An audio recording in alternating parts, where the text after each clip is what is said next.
En la pantalla.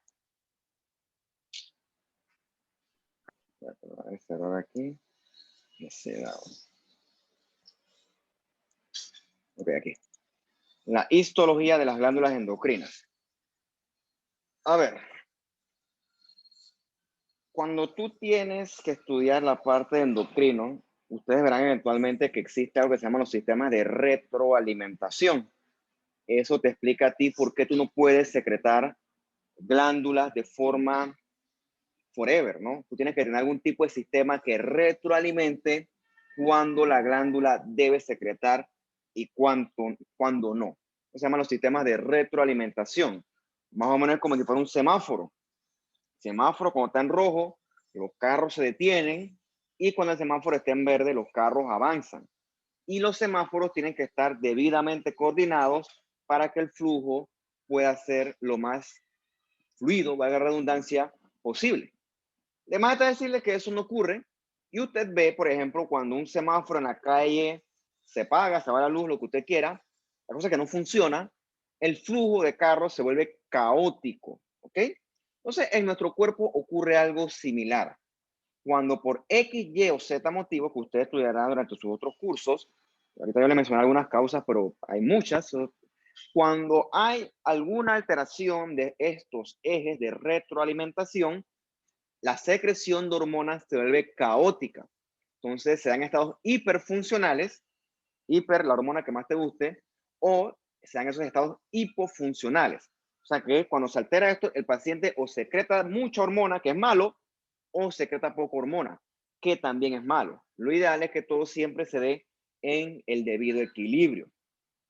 Entonces, las glándulas que vamos a estudiar hoy son muy distintas a las glándulas exocrinas que hemos conocido hasta este punto del curso. Recuerda tú que la glándula exocrina tiene un ductito que la conecta con su respectivo epitelio de superficie. Las glándulas endocrinas morfológicamente son completamente distintas. Ellas no carecen ductos y secretan moléculas de señalización que en este punto le vamos a llamar hormonas. Una hormona es una molécula que se secreta, llega a un órgano blanco o una célula target y ahí hace que esa célula u órgano haga una función. ¿Okay? Esas hormonas viajan por la sangre. Entonces, ¿dónde tenemos nosotros glándulas endocrinas? Por ejemplo, acá arriba en la hipófisis, vamos a hablar ahorita de ellas, la glándula la tiroides, las suprarrenales. Entonces, todas ellas secretan sus hormonitas dependiendo del respectivo estímulo del ambiente y esa hormona viaja hacia la célula target y ahí desencadena una función, ¿okay? Una función que obviamente ayuda a regular cualquier actividad del cuerpo, la que se te ocurra. Entonces, las hormonas pueden viajar a nivel sistémico, ¿ok?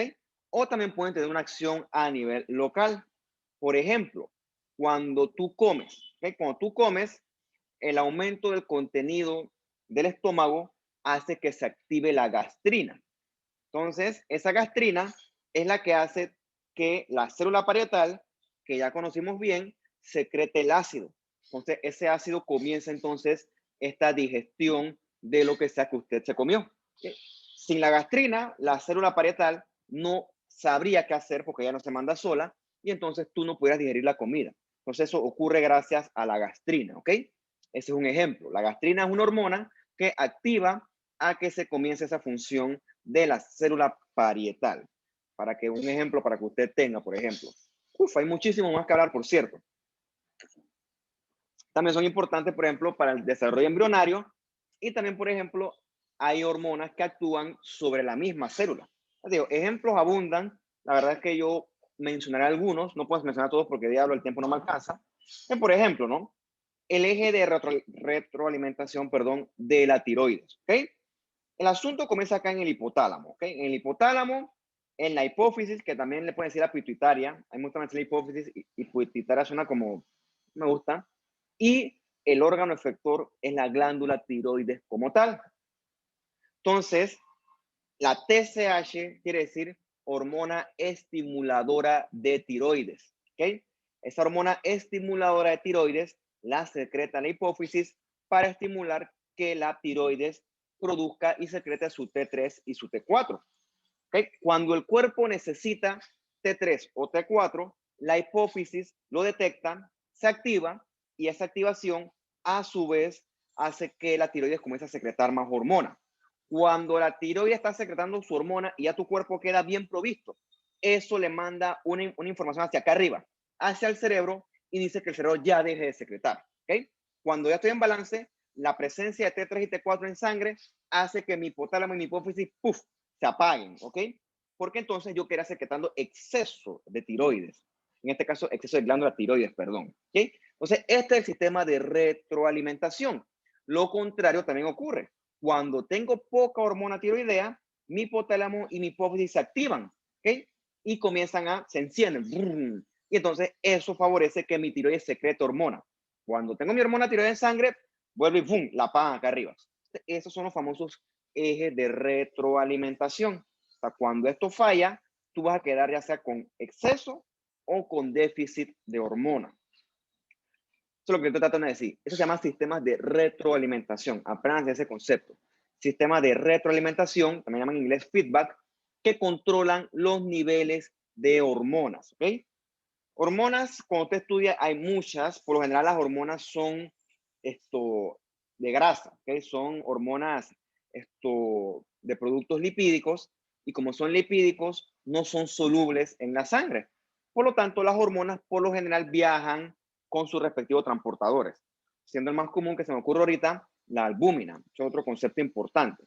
Los neurotransmisores, a pesar de que no son hormonas per se, tú lo puedes considerar hormonas porque son sustancias que desencadenan función en otros órganos, que tienen una función hormonal a pesar de que su origen sea pues algo distinto. Entonces, esto es lo que ocurre, ¿no? Es tu eje hipotálamo, hipófisis y tu eje tiroides, ¿ok?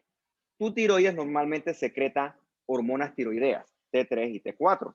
Tienen funciones de la regulación del metabolismo basal. O sea, aumentan o disminuyen el metabolismo dependiendo de la situación en la que tú te encuentres. De eso vamos a hablar un poquito más adelante. Si tu tiroides está funcionando bien, tienes suficiente hormona tiroidea en el cuerpo, ella le manda una señal a el hipotálamo y la hipófisis que se detengan. ¿Por qué? Porque si no hubiera ese control, el hipotálamo y la hipófisis seguirían secretando TSH, ¿ok? ¿Okay? Sobre todo la hipófisis. Entonces, eso pone loca a la tiroides. Y la tiroides comienza a bombardear mucha hormona tiroidea. También puede ocurrir lo contrario, por cierto, porque se inhibe el eje de retroalimentación. Eso ya usted ve una parte patológica. La cosa es que los desbalances en el eje de retroalimentación alteran esto, alteran la glándula efectora, ¿okay? Y se altera la secreción de hormonas. Hay muchos ejemplos de cómo ocurre esto. Vamos a ir desarrollando algunos a lo largo de esta clase. Entonces,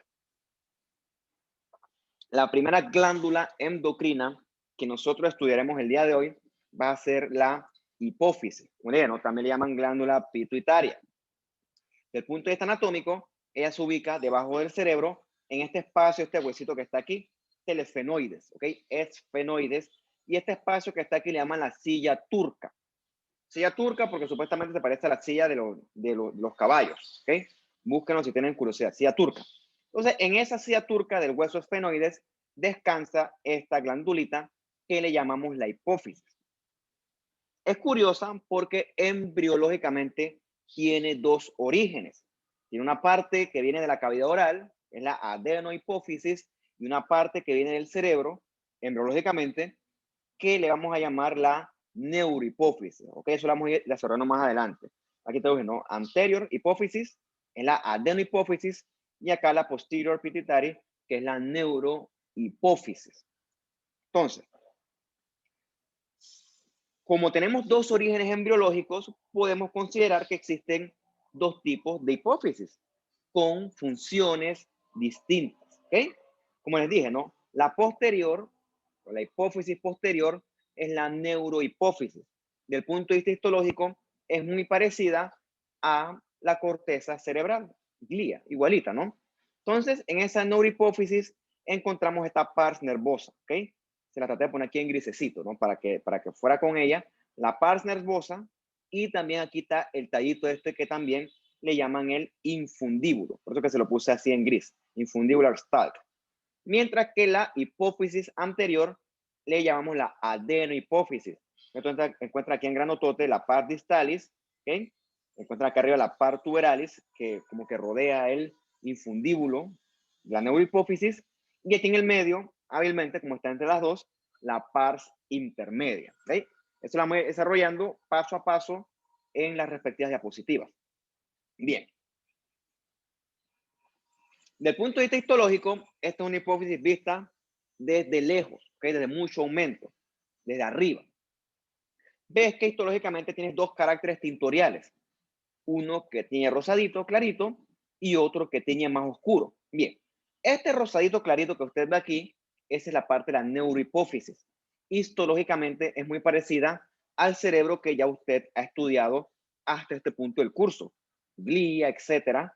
Mientras que la adenohipófisis se parece más bien así estilo glándula salivar, o sea, células epiteliales con mucha actividad de producción de gránulos secretores, o sea, de síntesis de proteínas. Entonces, esta que está más oscura, ¿por qué es así? Porque su citoplasma está lleno de granulitos, mientras que esta que está acá arriba se ve pálida, sinofílica, porque su matriz, o su, sí, matriz está bien dicho, es de tipo así glía, o sea, tipo así cerebro.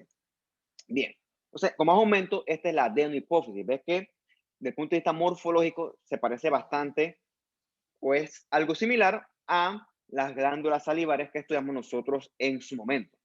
Vamos a comenzar hablando de la adenohipófisis y comenzamos hablando de la parte más abundante de ella, que es la pars distalis, ¿no? Fíjate aquí, un 75% de la adenohipófisis es pura pars distalis. Como toda buena glándula, va a tener su capsulita que la rodea, y esa pars distalis está constituida de muchas celulitas, ¿ok? Que son endocrinas porque secretan hormonas que se disponen en bastantes cordoncitos, como estructuras larguitas. Tú aquí vas a encontrar muchos capilares fenestrados, y como este es un sitio de alto recambio, el tejido conectivo que encuentras aquí es de tipo reticular. Bien, en la parte distal que usted está viendo acá, tú encuentras esencialmente dos clasificaciones de células, ¿ok? Encuentras las cromofílicas, que como dice su palabra, cromo de color, fílicas de amor, o sea que tiñen, ¿ok? Les gusta el tinte, o sea, atraen el tinte. O sea, los cromofílicas son las que van a tener muchos gránulos en su interior que almacenan hormonas. A su vez, esas cromofílicas se subdividen en basofílicas, que son más moraditas, que ahorita les voy a enseñar una foto que sea un poquito mejor, mientras que las acidofílicas, que son las que son más fáciles de identificar, son las que tienen con ese color rojito tan bonito, ¿okay? Un citoplasma bien eosinofílico, y ese acidofílico es una redundancia, ¿no? Y tenemos las cromófogas, perdón, que son estas paliditas, por eso se la puse en gris, citoplasma prácticamente bien pálido.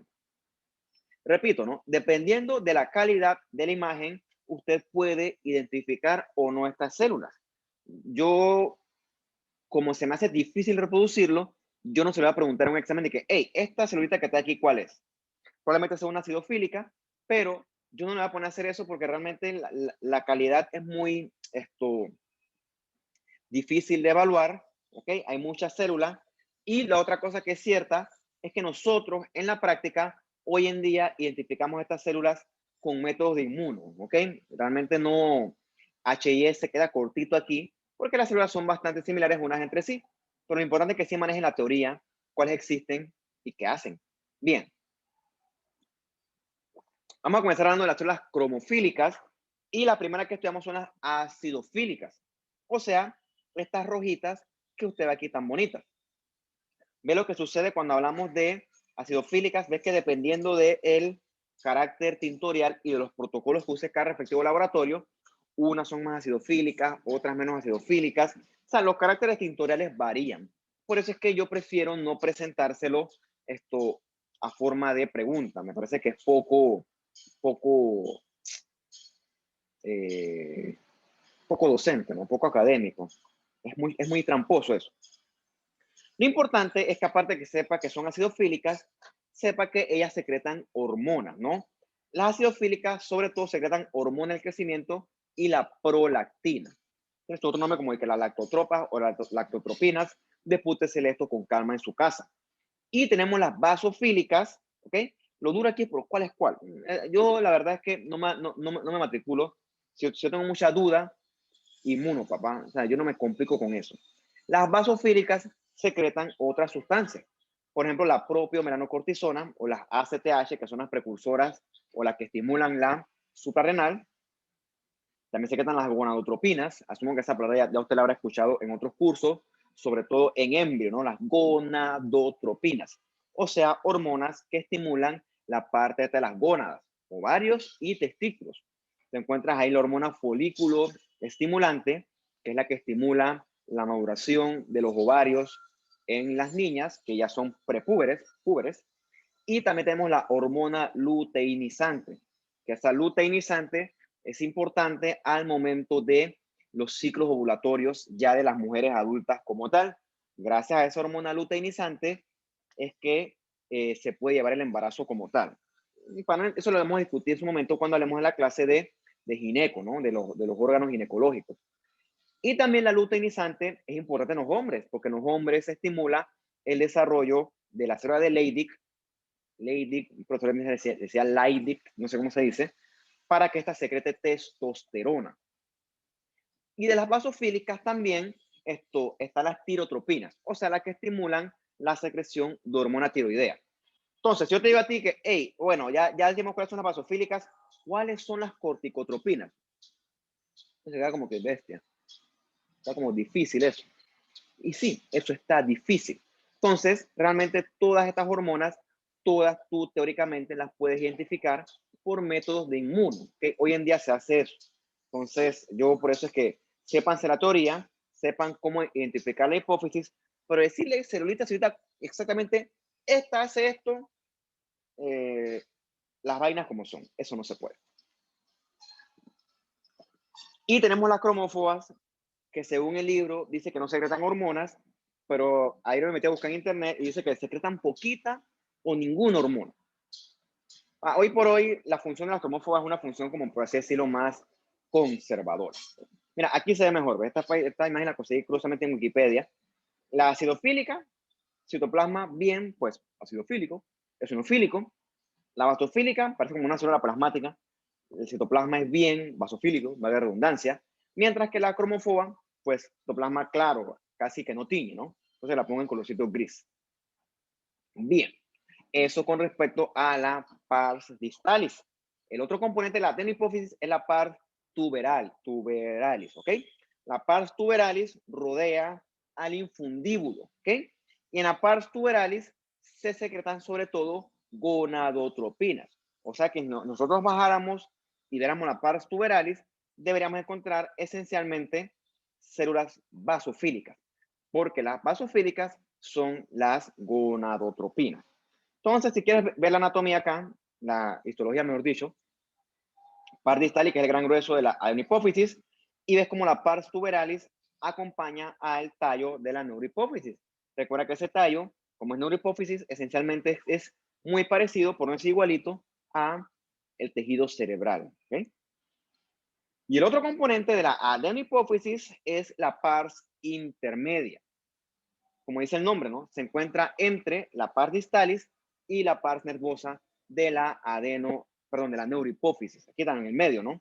Acá arriba es neurohipófisis, acá abajo es adenohipófisis y en el medio esta es la pars intermedia. En esa pars intermedia hay una cosa extraña aquí. Sí. Así está bien dicho. Sorry. Es que como es verde y verde me confunde. Ya. En la pars intermedia, tú encuentras sobre todo células corticotropinas o corticotropas, como él quiere decir, la ACTH, estas propias melanocortisonas, que secretan, o sea, que tienen carácter basofílico. Como son estas propio melanocortisonas, también tienen actividad en la estimulación de los melanocitos, ¿no? La hormona está estimuladora de melanocitos. Por eso se llama propio melanocortisona, ¿ok? Esto en el curso de fisiopatología, los pacientes que tienen tumores de la hipófisis que secretan mucho ACTH también tienen exceso de esto, ¿no? Hiperpigmentación de la piel por exceso de estimulación de los melanocitos. Ahorita mismo no me acuerdo qué prueba exactamente es la que lo detecta, pero sí me acuerdo que alguna vez lo leí y lo desarrollé. En la pars intermedia también encuentras las cromófobas, o sea, las que tienen muy pálido, o casi no tienen citoplasma, y encuentras estas bolas, ¿no? Estas bolas llenas de material eosinofílico que se llaman los quistes de Rathke. ¿ok? Eso es un concepto de embriología. Si usted quiere buscarlo, búsquelo. Yo solamente me sirve que usted sepa que con todos estos quistes, ¿ok? Estos quistes hay una coloide que son los quistes de Rathke. Bueno, eso es parte intermedia de una hipófisis. También se da acá. ¿Ves? Bueno, aquí no se ve, ¿no? Aquí de repente un quistecito aquí, muy arriba se ve. Quizás eso ahí es parte intermedia. Acá se ve, ¿no? Parte intermedia, con todos los quistes, eso es parte intermedia. O sea, los quistes de Rathke, eso. Ok, eso con respecto a la adenohipófisis. Vamos a estudiar la contraparte, que es la neurohipófisis, ¿ok? Recuerda que la no te subes en la cocina, en la estufa, mejor dicho. Baja de ahí. Ahora tiene que bajar, no que subiera.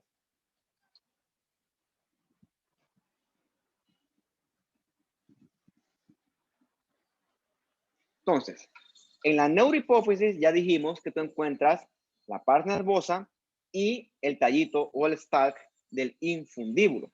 Como les dije, ¿no? En la neurohipófisis tú encuentras esencialmente un tejido muy parecido al cerebro, con su respectiva, ay Dios mío, ya no me rindo, con su respectiva glía de fondo. Entonces te encuentras aquí células muy, allá la vida. Una foto Irene para acá lo que está haciendo su gata. Se la pasa encima de la nevera, ¿no? Buena vaina.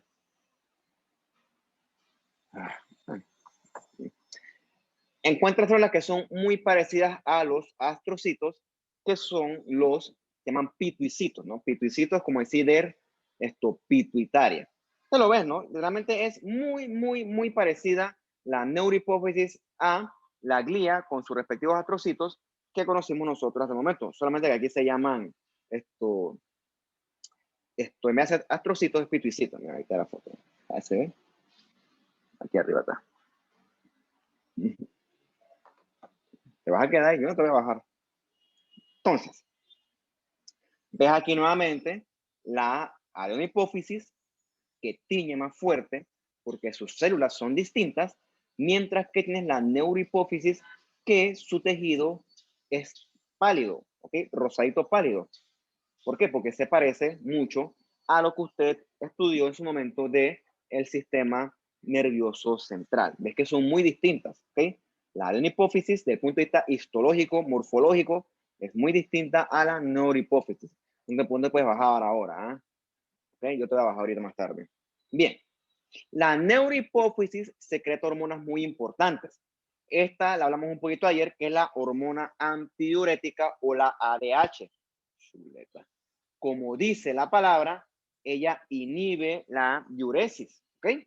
Entonces, cuando por alguna razón su cuerpo percibe que, Dios mío, que usted está perdiendo líquidos, ay, ya la vida. Cuando su cuerpo percibe que usted está perdiendo líquidos, su ADH se activa y hace que usted deje de orinar.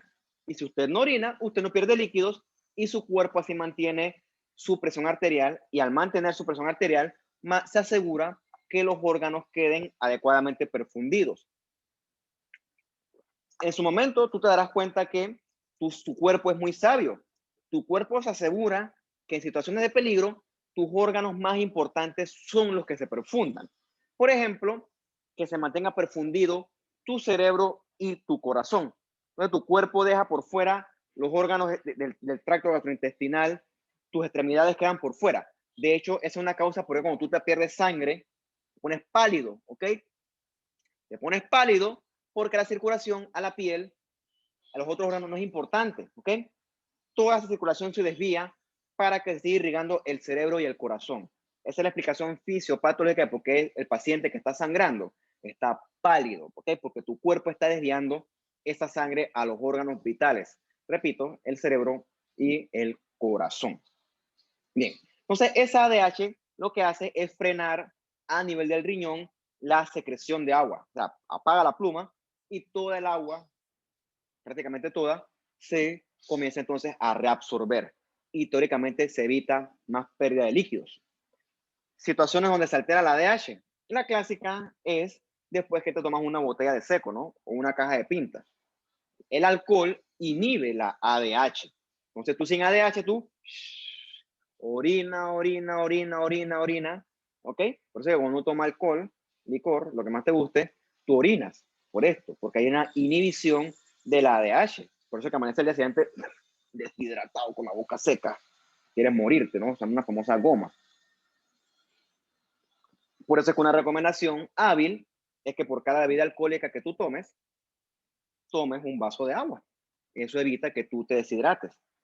Una técnica buena, algo difícil de cumplir, pero eso es cierto, eso evita que tú te deshidrates. O sea, realmente el problema es la deshidratación por esto, por la ADH. Y la otra hormona que secreta la neurohipófisis es la oxitocina. La oxitocina, tú la conocerás muy bien cuando te toque rotar partos, ¿no? Eso es obstetricia. La oxitocina es la que hace que el útero se contraiga. Si alguno de ustedes tienen hijos o si alguno de ustedes tienen un familiar que tiene hijos, usted sabe que cuando viene el parto, el útero ¡pum!, se contrae y eso duele, ¿ok? No, yo no sé, porque yo nunca lo voy a vivir, por cierto. Bueno, yo mismo no, pues yo mismo no lo voy a vivir porque obviamente yo no tengo útero, pero esas contracciones del útero están dadas a progresivamente acomodar y favorecer la expulsión del bebé. Esa contracción fuerte y violenta tiene que serlo para poder sacar una cabeza de centímetros. Bueno, eso ocurre gracias a esto, a la oxitocina. ¿Okay? La oxitocina es fundamental para eso. Por eso es que cuando tú rotes parto, una vez que el bebé sale y sale la placenta, fíjate que la placenta está pegada al útero, ¿no? A las capas del útero, al endometrio, miometrio, dependiendo, ¿no? Cuando la placenta sale, literalmente se arranca y eso sangra, ¿ok? Eso sangra. ¿Cómo tú evitas que eso sangre? Contrayendo el útero. Cuando el útero se contrae, ¡prac!, el mismo miometrio esto comprime las arterias. Es como si ahora yo estoy sangrando ahorita, yo me hago compresión fuerte y eso para el sangrado. Bueno, el útero, cuando se contrae, el miometrio hace un efecto muy similar. Tú logras eso haciendo masaje uterino. ¿Okay? El útero se pone como una piedra, literalmente, se pone como una piedra después del parto. Pero tú tienes tiempo para eso cuando estás rotando partos, porque cuando hay muchos, aquí cuando rotas partos, eso es parto, parto, parto, parto, qué cosa tan desagradable, parto, parto, y tú tienes chance para estar masajeando útero. No, señor, tienes una paciente esperando una vez, se van a parir en la cama, tantas cosas que pasan ahí, ese caos, no sé quién le puede gustar eso. El punto es que tú le mandas a la enfermera a poner a la paciente sus 10 unidades de oxitocina. O sea, eso te ayuda a que se contraiga ese útero con mucha más facilidad. Y ya la paciente deja de sangrar, puff, fuera, siguiente. Y ahí te vas, ¿no? Gracias a esto, a la oxitocina. Sí, la neurohipófisis secreta su oxitocina, pero tú lo ayudas, tú la empujas para que el efecto se haga más rápido con mayor cantidad de oxitocina disponible. Repito, eso tú lo verás en su momento. Interesante, sí, desagradable también. Esas hormonas tú las encuentras acá en la neurohipófisis en unos palitos bien eosinofílicos, ¿no? Quizás este, quizás este. Cuando estén en su casa y vean la Histology Guide, lo buscan. Se llaman cuerpos de Herring. Supuestamente son las estructuras donde se almacenan en la neurohipófisis estas hormonas. Entonces, eso fue con respecto a la hipófisis, ¿no? O la pituitaria. A mí me gusta pituitaria, por cierto. Increíble, vamos a ver la foto, no más tarde porque me cuenta chatear después. Vamos a hablar ahorita de las adrenales, ¿no? Las adrenales también son conocidas como las glándulas suprarrenales. ¿Por qué? Porque se encuentran arriba del riñón. Supra, de arriba, renal de riñón. Tú la ves aquí, ¿no? Está tu riñoncito, como el del esquema, y acá arribita su glándula suprarrenal. Digo, además está decirles que obviamente en una autopsia anatómicamente esto no es así, ¿no? O sea, ojalá todo fuera como lo ponen de bonito los libros. Si les toca en un momento verás que eso no es tan así tampoco. Bien, tienen una forma como de media luna, son chiquititas y por lo general están cubiertas de parte de tejido adiposo. Como toda buena glándula, tiene su capsulita de tejido conectivo que la rodea, que a su vez forma septo que divide la glándula en lóbulos. Como toda buena glándula, es de alto recambio. Por lo tanto, tú vas a encontrar ahí bastantes fibras, un estroma, mejor dicho, de fibras reticulares. Desde el punto de vista anatómico, histológico y funcional, la suprarrenal o la adrenal, voy a decir adrenal porque es más corto, se divide en una corteza adrenal y una médula adrenal, ambas con orígenes y funciones distintas. Entonces, si tú agarraras esta glandulita adrenal y le haces un corte por el eje mayor, vas a ver que tiene dos zonas. Una zona por fuera más clarita, anaranjadita, esta es la corteza, y adentro esta zona que es un poco más oscura, que es la médula, ¿ok? Eso es como, así lo verías macroscópicamente. Bien. Ambas forman parte de la adrenal, pero tanto corteza como médula tienen orígenes distintos. Por ejemplo, la corteza es epitelial, perdón, viene del mesodermo, me equivoqué ahí, sorry, y la adrenal va a venir de la cresta neural. Ves que son dos orígenes embriológicos completamente distintos. Recuerda que otra célula que viene de la cresta neural es el melanocito y gran parte de tus componentes del sistema nervioso también. Entonces, esto ahora es una adrenal, la cortas, ves que tienes por fuera la grasita, esto amarillo que está aquí, y tienes una capita bien anaranjadita, que es la corteza, y por dentro una un poquito más oscura, que viene a constituir lo que nosotros conocemos como la médula. Bien. Chuleta. Algo para limpiar. Vaya, vaya, vaya, sol. Bueno. Va llena de polvo, porque eso está lleno de polvo ahí arriba. ¿A quién se le ocurre? Bien. En la corteza adrenal, nosotros vamos a encontrar muchos tipos de células. Esencialmente 3 tipos de células. Pero esas 3 células se caracterizan por tener citoplasmas llenos de lípidos. Recuerden que al principio de la clase, en algún momento del curso, discutimos que los lípidos, perdón, que las hormonas son esencialmente lípidos, ¿no? Entonces, tú en la corteza adrenal vas a encontrar células llenas de hormonas, ¿ok? Que eso al final ya son lípidos. También discutimos en su momento que el retículo endoplasmático liso es el encargado de sintetizar dichas hormonas. Por lo tanto, es lógico creer, pensar, más que creer, porque esto no es de creer, esto es ciencia, que tú debes encontrar retículos lisos prominentes en las células de la corteza adrenal. Entonces, en esa corteza adrenal, si tú cortas eso y te pones un microscopio con tu ojo biónico, tú vas a encontrar 3 zonas, ¿no? Acá fuera la zona glomerulosa, aquí más prominente la zona fasciculata o fasciculada, y más aquí abajito la zona reticular o reticularis, ¿ok? Son las 3 zonas de la corteza adrenal. Miren que hasta el momento yo no he hablado de la médula, estamos hablando de corteza adrenal. No las confundan porque ya dijimos que son muy distintas. Entonces, la primera que nosotros vamos a discutir el día de hoy es la zona glomerulosa. ¿Ok? Si agarras el corte de la cápsula hacia abajo, la zona glomerulosa es la que está inmediatamente continua con la cápsula y es un porcentaje más o menos 15% de toda esta corteza adrenal. Esa zona glomerulosa secreta los mineralocorticoides, siendo el más importante de esto la aldosterona. ¿Okay? La aldosterona es la hormona que ayuda a la reabsorción de sodio. Recuerda de la clase de ayer que el sodio siempre se acompaña de agua.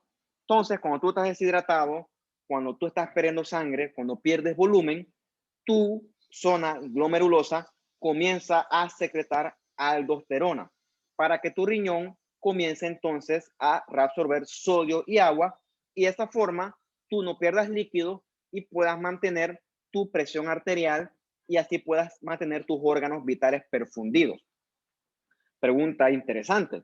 ¿Y entonces qué hace la ADH? Bueno, recuerda que tu cuerpo es dinámico. ¿Okay? Tú puedes tener estas dos hormonas funcionando al mismo tiempo. El efecto de ADH y el efecto de la aldosterona. De manera que tu cuerpo tiene varias herramientas para evitar que la presión arterial disminuya, caiga, ¿okay? Porque esto es potencialmente fatal. Entonces, ves que tienes varias herramientas para poder regular dichos mecanismos. ¿Okay? Entonces, la aldosterona, aparte de absorber agua, también detecta, por ejemplo, niveles bajos de sodio. ¿Ok? Entonces, cuando hay niveles bajos de sodio, se activa la aldosterona y comienza tu cuerpo a reabsorber mucho sodio. ¿Ok? Mucho sodio. Entonces, hay patologías como los hipo o los hiperaldosteronismos que tú sospechas porque tienes un paciente con desequilibrios hidroelectrolíticos constantes. O sea, el tipo siempre tiene desequilibrios hidroelectrolíticos, sodio alto, sodio bajo, potasio alterado, tú lo compensas y el tipo nada que mejora, probablemente tú tienes un tumorcito que te está haciendo Crohn, que está produciendo mucha aldosterona y por mucho que tú trates de compensarlo, el tumor, si no se va a seguir alterando estos niveles de estos electrolitos. ¿Por qué se los digo así? Porque hay tumores que son hipofuncionales, otros que son hiperfuncionales. Entonces, ¿cuál es cuál? Como que es muy avanzado, ¿no? Pero sepan que eso ocurre. Entonces, si agarras tu adrenal, la cortas, ves que por acá está la capsulita, tejido conectivo denso, irregular sobre todo, y ves aquí que está la zona glomerulosa, ¿no? Son niditos de células con un citoplasma, con sus lípidos llenos de hormona tipo mineralocorticoides o aldosterona, que es lo mismo. ¿Okay? Ves que es la que está inmediatamente debajo de la cápsula. Recuerda, secretan aldosterona. Bien. Inmediatamente la que sigue después de la glomerulosa es la zona fasciculada o zona fasciculata. Realmente es la que yo identifico con más facilidad al momento de la evaluación de la corteza adrenal. ¿Por qué? Porque es la más abundante. Y las células son grandototas, ¿ok? Las células son grandototas y tienen bucocitoplasma bien clarito, ¿no? Ves que aquí son grandototas las células de la zona fasciculada, ¿ok? El citoplasma es bien espumoso, ¿ok? Está lleno de lípidos, más que sus contrapartes o sus hermanitas. Y es la más abundante, ¿no? Dice aquí, hasta 80% de la corteza adrenal es zona fasciculata. Entonces, como es un sitio de alto recambio, tiene que tener, valga la redundancia, capilares de alto recambio.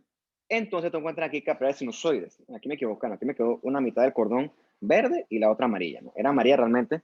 Le puse amarillo porque es para mí el color de la grasa, ¿ok? Y como estas células están llenas de grasa, pues me pareció correcto ponerles amarillo. Después lo revisaré cuando sea la otra edición del curso. Las células de la zona fasciculada son grandototas, ¿ok? Y tienen mucho citoplasma abundante lleno de lípidos. Recuerda que por métodos de rutina, o sea, H&E, los lípidos se pierden, o sea, no tiñen. Por eso es que tú ves aquí el citoplasma abundante y bien clarito, ¿ok? Esa es la explicación del punto de vista morfológico. Las células de la zona fasciculada secretan los famosos glucocorticoides, siendo el principal el cortisol. En estos días una compañera me preguntaba sobre el cortisol y por qué daba lesiones en la piel. ¿Por qué? El cortisol hace muchas cosas. Entre esas, una es suprimir la función inmune. O sea, el cortisol es un antiinflamatorio. Tuviste que haber escuchado cuando entraba el COVID, ¿ok? Que un manejo del COVID, no me acuerdo si era con dexametasona o prednisona. Esos son corticoides, ¿ok? Son corticoides que tienen un efecto inflamatorio bien potente. Más que potente, bien eficiente, ¿no? Porque supuestamente gran parte de las complicaciones del COVID están dadas por la reacción inflamatoria propia del individuo. ¿Ok? Entonces tú tienes que antiinflamarlo o la palabra elegante para decirlo es suprimir su sistema inmune. Cuando tú des patología y veas la clase esta de la reparación del tejido, lo digo porque esa clase la acabo de hace poquito y tengo que darla a otro grupo de patología ahorita. Eso es lo que me gusta a mí. La inflamación es fundamental para la reparación del tejido. Una de las cosas que hace la inflamación es limpiar, ¿ok? Ya sea que la causa fue infección o células muertas o ambas, la inflamación barre. Por ejemplo, cuando tú vas en tu casa a hacer una fiesta, por ejemplo, una reunión, más que reunión más que fiesta, ¿no? Tú tienes que limpiar tu casa, tú no puedes recibir invitados en una casa sucia, ¿ok? Tú tienes que barrer, trapear, etc. En tu cuerpo ocurre un evento similar. Antes de comenzar a reparar ese tejido que fue destruido producto de la guerra entre neutrófilos y bacterias, tiene que quedar todo limpiecito, ¿ok? Tiene que quedar todo bien limpiecito. Si no está limpio, no podemos comenzar a construir nuevo tejido. Entonces, el problema con los corticoides es que sí, hacen un buen trabajo limpiando el área, pero al suprimir mucho la inflamación, sí, la inflamación se acabó, se disminuyó, pero el proceso de reparación también va a ser deficiente, sobre todo el proceso de reparación del tejido. Por eso es que el paciente va a tener esas estrías moradas feas, porque su tejido se repara ineficientemente, producto del exceso de cortisol. El cortisol también tiene un papel fundamental en el metabolismo de las azúcares, ¿ok? O sea que el cortisol es un proazúcar. Mucho cortisol aumenta el exceso de azúcar. Entonces, hay una enfermedad que usted va a leerse que se llama el síndrome de Cushing. Lo voy a poner aquí en el chat. Una tarea para ustedes, síndrome de Cushing. El síndrome de Cushing, el paciente secreta mucho cortisol, ¿ok? Demasiado cortisol, y esos pacientes tienen un fenotipo clásico. Entonces, léaselo para que aprenda, para que vea qué pasa cuando hay exceso de cortisol.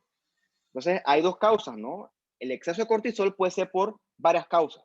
Las inmediatas que se me ocurren a mí es porque yo soy un paciente que tengo que consumir constantemente, a priori, tengo que consumir todos los días corticoides.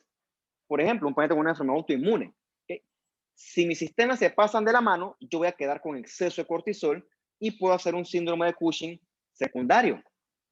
La otra causa que se me ocurre es un paciente que tenga un tumor a nivel de la suprarrenal, un tumor hiperfuncional que secreta demasiado glucocorticoides. Esas cosas pasan.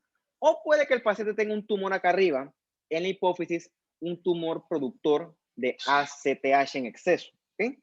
Entonces, eso genera otro espectro de enfermedades que también te puedes leer, ¿no? O sea, tienes que leerte, pues eso te va a servir bastante. Síndrome de Cushing. Estoy copiándolo acá. Versus enfermedad de Cushing. Parecido, pero no es lo mismo. Entonces, la otra zona de la corteza adrenal es la zona reticularis. ¿Okay? Es la más interna y es poquito porcentaje. ¿Okay? Es el menos del 10% o aproximadamente el 10%. Las células de la zona reticularis tienen más ácido fílico. O sea, tienen menos lípidos, ¿ok? Entonces, una forma que yo identifico estas celulitas es porque en su citoplasma hay granulitos de lipofuscina. Esos tú no los encuentras ni en la fasciculada, ni en la glomerular, ni tampoco lo encuentras en la médula adrenal. Entonces, cuando tú estudias una adrenal en general, si tú quieres identificar la zona reticularis, tú la ves gracias a esto, ¿no? A la presencia de gránulos de lipofuscina. Esta zona reticular secreta sobre todo los precursores de la testosterona. Esa es la función de ella. Bien. Mira, aquí ves bien, esta es la médula adrenal acá abajo, y ves acá arriba las células de la zona reticulares. ¿Ves los puntitos chocolatitos? Esos son los gránulos de lipofuscina. ¿Okay? ¿Ves que sí se ven? Bien, en la médula adrenal, que es otro órgano, nada más que está prácticamente en la vecindad, tú encuentras células grandes, estas que ves aquí, que su carácter tintural es un poquito variable. Esas células se llaman células cromafines, ¿ok? Son las cromafines que se encuentran en cordones. Todas estas son células cromafines, ¿ok? Entonces, como este es un sitio de mucho recambio, como todo buen órgano endocrino, sus capilares van a ser sinusoides. Y otra cosa curiosa que tú encuentras aquí son células ganglionares, virtualmente idénticas a las que nosotros estudiamos en su momento cuando hablamos de los órganos del tracto gastrointestinal. Igualitas. Ahorita se las voy a enseñar. Entonces, la célula cromafin de la médula adrenal viene de la cresta neural. Estas células cromafines son primas hermanas de estas células ganglionares, ¿ok? Son casi que tienen un origen embriológico igualito, de la cresta neural. La diferencia de la cromafin versus la ganglionar es que la cromafin no tiene ni axones ni dendritas y su función es la secreción de catecolaminas, ¿ok? Las catecolaminas son la epinefrina o la norepinefrina. Quizá usted la conoce con sus otros nombres, ¿no? Adrenalina o noradrenalina. Bien, dentro de la célula cromafin, esas catecolaminas se almacenan en gránulos que se llaman las cromograninas. ¿Por qué eso es importante? Estas células tienen en su interior muchas cromograninas. Cuando nosotros sospechamos tumores de esta función hormonal, un marcador de inmunistoquímica se llama casualmente la cromogranina. Entonces, cuando tú identificas eso, tú estás viendo un tumor de origen o de función hormonal. Colectivamente se llaman los tumores neuroendocrinos. ¿Okay? Ahorita yo creo que vamos a hablar un poquito más de eso. Vamos a ver, hay un chat acá. Dice, gracias nuevamente, profesor. La causa sería la primera que mencionó. La aplicación fue a través de crema por dermatitis. Probablemente esa crema tenía corticoides, ¿ok? Tenía corticoides, y los corticoides en exceso, sí, antiinflaman, suprimen la inflamación, pero también te tumban la reparación del tejido. Entonces, ¿qué se hace para hacer eso? Paras el corticoide o lo decalas, bajas la dosis y entonces el cuerpo puede volver a reparar el tejido. ¿Okay? Tu cuerpo es muy inteligente para eso. Son un sistema de calaje. Por eso es que el paciente que toma corticoides hay que estarlo monitorizando constantemente para que no haga síndrome de Cushing. No se ponga Cushingoide, como dicen. Bien, entonces, todas estas que tú ves aquí, grandototas, bastante parecidas a las ganglionares, porque tienen un núcleo grandotote, así tipo pericarión, pero un citoplasma tipo pericarión. Todas estas son las famosas células cromafines. Ves que en su citoplasma hay muchos gránulos. Estos gránulos son las famosas cromograninas. Repito, cuando hay tumores productores de cromograninas, tú lo puedes identificar por métodos de inmuno y eso te ayuda a diagnosticar ese tipo de tumor. ¿Por qué es importante eso? Porque son tumores con otro pronóstico y otro tratamiento, otro manejo. Bien. Dijimos que también encontramos en la médula adrenal células ganglionares, como esta, por ejemplo, que está aquí. Virtualmente idéntica a la que nosotros encontramos en por ejemplo, la pared del intestino, ¿ok? Igualitas a ellas.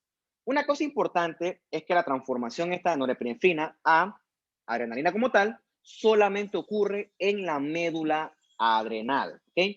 Eso tiene estimulación simpática. Un ejemplo de esto es, por ejemplo, imagínense ustedes, tú vas al súper, ¿ok? Está el súper lleno, como siempre, y entonces tú vas a tocar tu bolsillo y tú no encuentras tu celular. Entonces dice los memes de que te da un mini heart attack. O sea, lo que pasa es que como tú te asustas, tu médula adrenal comienza a pum, pum, pum, pum, pum. Comienza a bombear adrenalina, ¿ok? Con mucha violencia, mucha cantidad. Esa adrenalina tiene muchos efectos, ¿ok? Por ejemplo, un efecto es aumento de la frecuencia cardíaca, aumento de la fuerza de contracción también, ¿ok? Eso es lo que hace que tú sientas que tu corazón se te va a salir. ¿Por qué? Porque ese exceso de adrenalina está indicado a que tu corazón bombee más sangre. Al bombear más sangre, tu cuerpo te está preparando para responder al estrés. ¿Por qué? Porque esa sangre que tú estás bombeando, esa sangre va hacia tus músculos esqueléticos.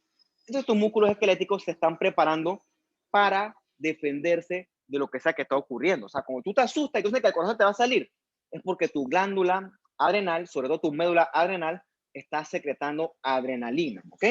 Eso lo vamos a ver más ahorita, ¿no? O sea, cuando tú tienes un estrés muy, muy potente, ¿ok? Y tú sientes que tu corazón se te va a salir, bueno, eso es gracias a la adrenalina. No es que te va a salir, eso es que tu corazón, su fuerza de contracción está aumentando y también la frecuencia cardíaca. O sea, tu cuerpo se está preparando para sobrevivir, ¿ok? Para responder a esa situación estresante. Entonces, tu corazón comienza a secretar epinefrina. Ya te dije, ¿qué hace la epinefrina? Aumenta la frecuencia cardíaca. El corazón, al latir más veces por minuto, se traduce en que bombea más sangre por minuto y más sangre significa mayor aporte de oxígeno a los músculos esqueléticos. Eso te va a ayudar ya sea a pelear o a huir. La cosa es que te va a ayudar a sobrevivir. También dilata el músculo liso bronquial. ¿Recuerdas que hablamos que la vía aérea tiene músculo liso? ¿Okay? Cuando tú estás asustado, cuando estás muy estresado, la epinefrina, ¡puf!, abre la vía aérea, ¿okay? La dilata. De esa forma, tú captas más oxígeno y entonces ese oxígeno se va a ir a tu sangre, de manera que tú puedas aportar mayor oxígeno a tu sangre y consecuentemente a tu músculo esquelético. Y también dilata las arterias que irrigan los músculos para que le llegue más aporte sanguíneo y mayor aporte de glucosa, etcétera. O sea, eso se está preparando a ti para ponerte hyper, ya sea que tú vayas a huir o que vayas a pelear. Mientras que la norepinefrina hace otras funciones. Mira lo que hace ella, contrae los vasos del sistema digestivo y la piel. ¿Por qué? Porque tú en ese momento no necesitas sangre en el digestivo ni en piel. Tú necesitas sobrevivir. Entonces tu cuerpo te cierra los vasos del sistema digestivo de manera que esa sangre que iba para allá se dirija hacia los músculos esqueléticos. O sea, tu cuerpo es sabio. Y entonces aumenta el flujo de sangre, ya sea al corazón, para que lata se quede con más gasolina, por así decirlo, aumenta el flujo de sangre al músculo y al cerebro, ¿ok? Todos estos efectos netos, ya te dijo, se van a dar para prepararte a ti, como dice acá abajo, ya sea para defenderte o para escapar del estrés. En fisiología, eso se llama respuesta fight or flight, o sea, pelear o huir. Lo que sea que tú decidas hacer en ese momento, la cosa es que eso está indicado a esto sobrevivir, ¿ok? Por eso cuando estás asustado, corres más rápido, saltas más alto, se te hace más fácil hacer los esfuerzos. ¿Por qué? Porque tu médula adrenal comienza a bombardear epinefrina y norepinefrina y eso adapta a tu cuerpo a sobrevivir en ese momento. También estas hormonas o estos neurotransmisores aumentan el nivel de glucosa en sangre, cosa que tu cuerpo busca oxígeno y busca glucosa para actuar en ese momento. Claro, esto provoca obviamente desgaste en todos estos órganos. Por eso es que tú no puedes estar en un estado hyper todo el tiempo. Fíjate que tu cuerpo es como el motor de un carro. El motor de un carro no es lo mismo cuando estás a 0 kilómetros que cuando estás a 100,000, ni 150,000, ni 200,000. Con el tiempo, el cuerpo se va desgastando, ¿ok? Eso tú lo estudias en patología cuando hablas de la lesión celular y de el daño oxidativo. Con el tiempo, tus células, tus órganos se van desgastando. Entonces, cada vez que tú haces esto es como agarrar un carro y pisarlo, ¿ok? Tú lo pisas 140, 150, sí, va más rápido, fine, pero eso desgasta el motor, desgasta los componentes del carro, ¿ok? O algo similar ocurre con tu cuerpo, ¿no? Entonces, esta parte es bonita verla porque uno explica varias cosas. Bien, puede haber tumores de la glándula suprarrenal, ¿ok? Mira, esto que está aquí es un riñón, ¿no? Un riñón con un corte, creo que es coronal, si no me equivoco. Y acá arriba está el tumor de la adrenal. Si es un tumor de la corteza o un tumor de la médula, respuesta, eso requiere evaluación histológica. Por macro no vas a saber qué tumor es, ¿ok? Eso es un hecho punible ya. O sea, eso requiere que el patólogo, o sea, yo, lo vea, lo analice el tiempo que sea necesario. Bien, pueden haber tumores, por ejemplo, de la corteza, ¿no? Pueden ser tumores benignos o malignos. Se llaman los adenomas de la corteza adrenal. Ahorita no me acuerdo el nombre cómo era exactamente, ¿no? La cosa es que son tumores que por lo general secretan exceso de hormonas, ya sea exceso de melanocorticoides, exceso de cortisol, etcétera. También puede haber carcinomas, por cierto, puede haber contraparte maligna. También puedes tener en la médula adrenal un tumor secretor de exceso de catecolaminas. Se llaman los famosos feocromocitomas, que dependiendo de la evaluación histológica pueden ser ya sea benignos o feocromocitomas malignos. Son raros, pero en estos días llegó uno al hospital y por lo menos tuve la suerte de verlo. Son tumores neuroendocrinos. Por lo tanto, deben ser positivos para cromoganinas, diferente a un tumor de la corteza adrenal que su origen embriológico es distinto. No debe ser cromogranina positivo, ¿ok? Apunten eso, es importante. Bien, como este paciente tiene un tumor productor de exceso de catecolaminas, quiere decir que él va a tener exceso de esto que está aquí, ¿ok? Va a tener exceso de las funciones de la epinefrina y de la norepinefrina, sin estímulo. ¿Por qué? Porque su médula está bombeando sin control mucha catecolamina. Entonces, este paciente joven, hipertenso, está raro, ¿ok? Un joven no es hipertenso. Entonces, tú buscas causas a nivel de la glándula adrenal y una causa puede ser un feocromocitoma oculto. Entonces, ¿qué pasa? La función no es constante. La médula adrenal hace pulsos de secreción, pulsos de no secreción. Entonces, el paciente hace ciclos de hipertensión, hipotensión, y son claves clínicas que orientan a el potencial diagnóstico. ¿Ok? Con respecto a la parte hormonal, pueden haber enfermedades como la de Addison, que tú conocerás a lo largo de los otros cursos, que también se llama la insuficiencia cortical adrenal. Como dice la palabra, tu corteza adrenal es insuficiente, o sea que secreta menos hormona. Su origen por lo general es autoinmune, o sea que tu propio sistema ataca la adrenal y lo que eventualmente es que se destruye, ¿ok? O se va degenerando la adrenal, cosa que el paciente puede tener pérdida ya sea de corticoides, en este caso de glucocorticoides, pérdida de mineralocorticoides, quizás también de andrógenos, quizás uno aislado, dependiendo, ¿no? Puede tener pérdida por lo menos de los dos, ¿ok? De los glucos y de los mineralos, puede tener solamente pérdida de los mineralocorticoides. El asunto va variando, ¿no? Pero para que sepan que esto puede ocurrir. Bien, vamos a tomar unos minutos, denme unos 3 minutos, perdón, para seguir con la clase.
Sigamos entonces. Ahora vamos a hablar de un tema que hemos mencionado un poquito a lo largo de las otras clases, pero hoy sí vamos a desarrollarlo como tal, ¿no? El páncreas endocrino desde el punto de vista histológico.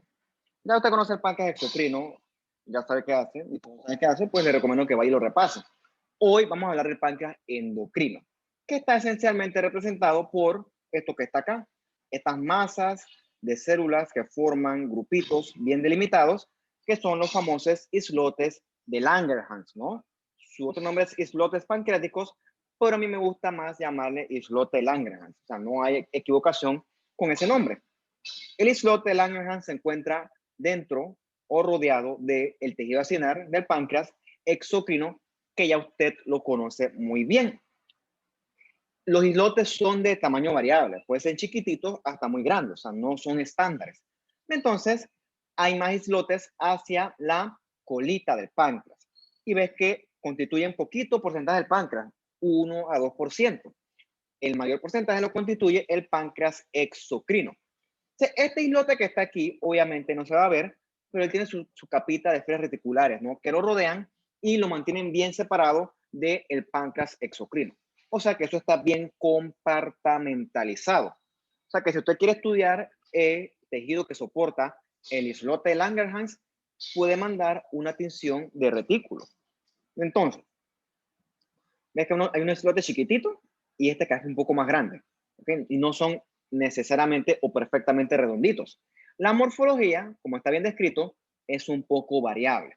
Bien, entonces en este islote Langerhans nosotros encontramos celulitas redonditas con un citoplasma que tiñe más pálido que sus vecinos, estos células acinares. Así es como tú lo diferencias, ¿no? Ves cómo está la célula acinar, como es bien morada. Recuerda que tiene bastantes gránulos que tienen bastante enzimas, mientras que en el islote Langerhans el citoplasma es más clarito, ¿ok? Dentro de este islote tú encuentras muchos capilares. En este caso son capilares tipo fenestrados, ¿ok? A pesar de que tienen gránulos, quizás no tienen tan fuerte, y son gránulos que tienen hormonas. Ahorita vamos a estudiar esas hormonas, cuáles son. Bien, lección para toda la vida, porque no solamente es histología, esto se ve a lo largo de sus otros cursos. Y es básico, por cierto. En el islote de Langerhans tú encuentras esencialmente 4 tipos de células. Están las alfa, ¿ok? Que aquí se ve alfa cell, que son las que secretan glucagón, ¿ok? Están las beta, que son probablemente las que me importan a mí, ¿ok? Que son las más abundantes y son las que secretan insulina, ¿ok? Están las delta, que son un poco más escasas, que son las que secretan la somatostatina, y está otro tipo que aquí no está esquematizado, que son las PP, que secretan polipéptidos pancreáticos. ¿Okay? Apréndanse alfa, delta y las PP. ¿Okay? Apréndanse eso. Bien. Las células alfa y las beta tienen que ver con el nivel de regulación del azúcar en sangre. Por ejemplo, usted ahorita agarra y se come desayuno, porque puede ser yo, un emparedado. ¿Okay? En ese emparedado hay muchos componentes. Entre esos componentes hay carbohidratos. Entonces, usted hace la digestión que ya conocen, eso pasa el intestino delgado, pasa a la circulación porta, pasa al hígado y entonces el hígado envía ese azúcar a la sangre. Bien, ¿por qué? Porque recuerda que ese azúcar, esos carbohidratos, son el combustible de tus células, sobre todo del músculo esquelético y también del tejido adiposo. ¿Ok? ¿Qué ocurre? Esa célula, perdón, ese carbohidrato no puede tocar la puerta y entrar libremente al músculo esquelético. Necesita alguien que lo introduzca dentro de la célula. Y ese es la insulina. ¿Ok? Imagínense la insulina como una hormona que mete cosas adentro de la célula. ¿Ok? Hasta este punto, me interesa que sepan que mete carbohidratos. Mete otras cosas, por cierto, pero usted lo conocerá a lo largo de sus otros cursos. Entonces, cuando usted come y queda con la sangre harta de azúcar, ¿okay? Entre más azúcar comen, pues más tendrá su páncreas comienza a bombear insulina y entonces esa insulina moviliza esa sangre, perdón, ese carbohidrato desde la sangre hacia adentro de las células. Por eso es que el diabético que tiene algún tipo de problema con la insulina va a estar hiperglucémico, que tú le puyas el dedito y el tipo está harto de azúcar. ¿Por qué? Porque el azúcar se le queda estancada en la sangre, nunca entra a las células. Por eso es que cuando tú lo puyas, pin, él va a marcarte alto. O sea, no es que está hipoglicémico, es que el azúcar está toda en la sangre y no se incorpora dentro de la célula. ¿Por qué? Porque la insulina, por alguna razón que es mucho hablar, alguna razón la insulina está fallando. Bien, el glucagón hace lo contrario. ¿Okay? El glucagón aumenta tu nivel de azúcar en la sangre. ¿Okay? Realmente el páncreas disminuye, perdón, el páncreas no, la insulina disminuye el nivel de azúcar en sangre porque la incorpora adentro de las células. El glucagón hace lo distinto.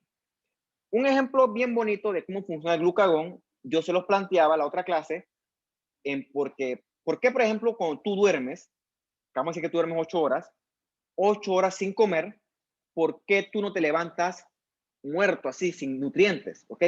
¿De dónde obtuviste tus nutrientes mientras estabas durmiendo? Bueno, parte de la respuesta está dada por el glucagón. El glucagón estimula la síntesis de glucosa para que se almacene en el hígado en forma de glucógeno. Entonces, todas esas 8 horas que tú estás durmiendo, que no comiste, tu hígado, que está lleno de glucógeno, gracias a la estimulación del glucagón, comienza a progresivamente liberar ese glucógeno en forma de glucosa para que tu cuerpo no se quede sin combustible en los periodos en los que tú no comes. ¿Ok? Tu cuerpo sabe cómo hacer eso. Entonces, por ejemplo, eso parece que la persona que ayuna, que hace un ayuno prolongado, no se muere. ¿Ok? Sí, bajará de peso, pero no se muere porque tu hígado produce esa azúcar, esa glucosa, gracias a la estimulación del glucagón. Entonces, además está decirle que estas dos hormonas, ¿okay? El glucagón y la insulina, tienen que trabajar en perfecto balance para mantenerte a ti con un control glucémico adecuado. Entonces, cuando tú comes, el glucagón se inhibe y la insulina ¡pum!, aumenta. Mientras que cuando tú no estás comiendo, la insulina ¡puf!, se apaga y el glucagón comienza, si hace falta, a hacer el trabajo. ¿Ok? Me tengo muchas cosas que hablar de esto, pero no puedo porque yo tengo que ir para el hospital ahorita. Pero me gustaría comenzarles un montón de cosas con respecto a todas las manifestaciones que ocurren en el diabético producto de ese mal funcionamiento de la insulina. Mucho que hablar, ¿no? Ya después si me contratan para otro curso de patología o fisiopatología, puede que lo pueda decir, pero ahorita no puedo porque me extiendo mucho. Una sola clase de diabetes desde el punto de vista patológico. Mira, ya el tratamiento es otra cosa distinta. Entonces, tu páncreas hace eso, ¿no? Esas son las dos hormonas más importantes del páncreas. Tiene también la somatostatina, que lo que hace es regular la actividad de las células accionarias ya conocidas. O sea, regulan cuando secretan hormonas, enzimas, perdón, y cuando no. Clásico, ¿no? Aquí entonces está el clásico islote de Langerhans. ¿Ves que es distinto a sus hermanitas células acinares? Next. Entonces, este cuadrito del libro te lo resume. La célula alfa secreta glucagón y ves toda la función que hace, ¿no? ¿Ok? Actúa en muchos tejidos para liberar la grasa, perdón, el glucógeno almacenado, ¿ok? Aumenta el contenido de glucosa en sangre.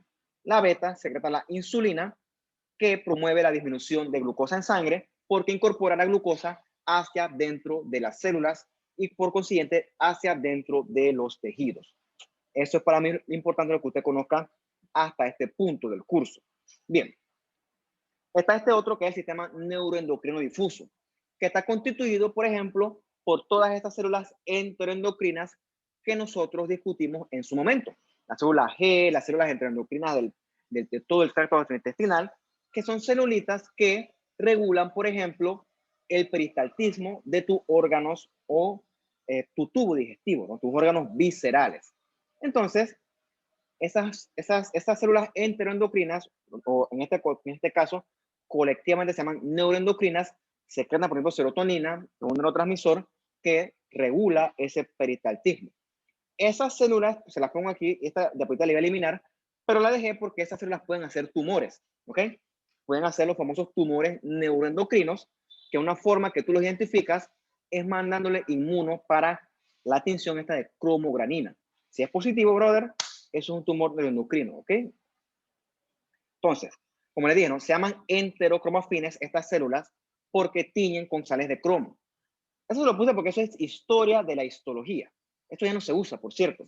Ahora se usan métodos de inmunistoquímica. También tenemos otra que se llaman las argentafines. Entonces, que cuando tú lees en la tabla periódica, el símbolo de la plata es Ag, ¿ok? Eso viene de argentum. Entonces, estas células que tienen con tinciones de plata son afines a el argentum, son afines a la plata. Por eso es que también se le llaman células argentafines.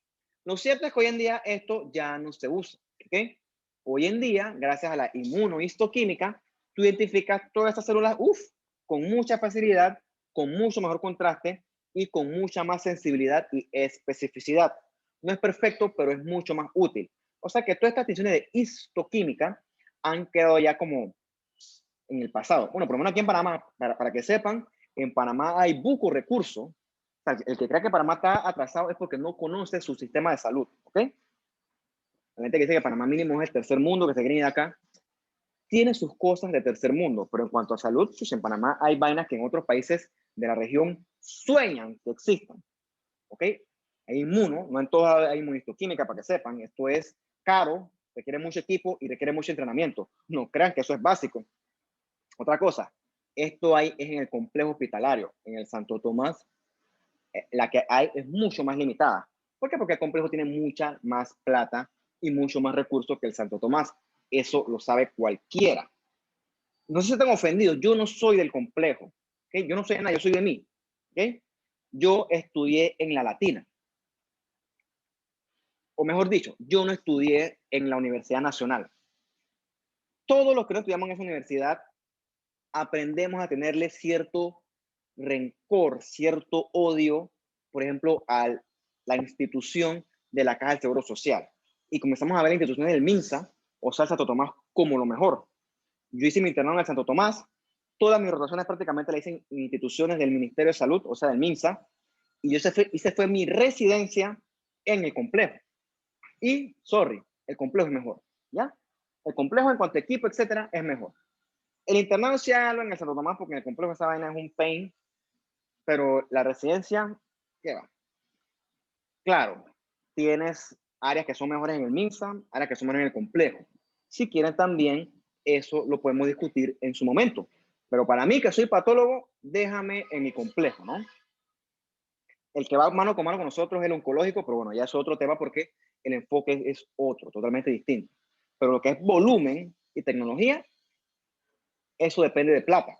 Y la institución que tiene más plata, ¿cuál es, muchachos? Es el complejo, punto. Todos nosotros aportamos y todo eso sirve para comprar todo ese montonón de equipos. Si me lo quieren preguntar después, bienvenido sea, ¿ok? No voy a coger tiempo en la clase para explicar eso porque tampoco acabo.